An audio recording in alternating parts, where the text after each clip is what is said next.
Olá, de volta para dar continuidade aí ao nosso bate-papo sobre um dos recursos terapêuticos mais relevantes e mais eficazes, que é a psicanálise.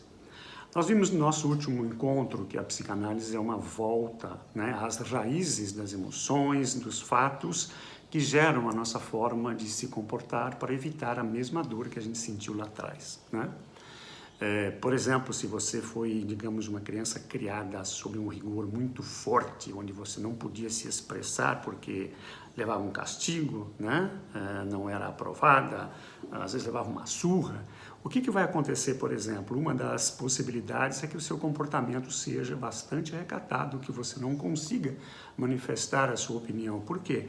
O medo de sofrer a mesma dor que sofreu lá atrás. Claro, a gente evolui, nós nos tornamos adultos, mas o registro da nossa história, das emoções que estão guardadas junto com a nossa história, permanecem, e é elas que moldam a nossa reação, nossa atitude e nosso comportamento. Por isso que nós dizemos que a psicanálise volta para trás para poder identificar essas emoções e ressignificá-las, Não há como, por exemplo, a gente passar uma borracha, apagar o nosso passado. Isso é impossível, não dá, a memória continua lá. Porém, eu posso olhar de uma outra forma, sob uma outra perspectiva, as emoções que estão grudadas na minha história, E que contam, na verdade, a história dos meus sentimentos, das minhas emoções guardadas.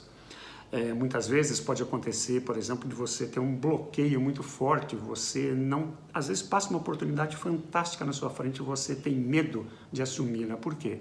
Pode ser, por exemplo, que haja um medo lá no íntimo, um medo de fracassar, porque provavelmente em algum momento da sua vida você errou, fracassou e foi tremendamente, digamos assim, punido por isso, seja com crítica, seja com rejeição, seja com não acolhimento. Isso tudo gera algum mecanismo, então, de defendermos dessas dores. A psicanálise volta e consegue identificar e dar uma nova possibilidade de visão para esse fato, libertando a gente desse medo, dessas, digamos assim, travas, coisas que podem acontecer, por exemplo, de repente existe um medo absurdo de a gente se manifestar, de nos expormos ao público, O que pode acontecer? Por exemplo, você pode ter tido uma situação anterior, até lá no início da sua vida infantil, em que essa exposição causou uma dor tremenda, foi motivo de quase que de bullying na escola, por exemplo, quando você foi chamado na frente da lousa e errou uma questão, e toda a molecada caiu matando em cima. O que vai acontecer? Para me defender dessa dor, eu não vou mais me expor, eu vou ficar quietinho no meu canto.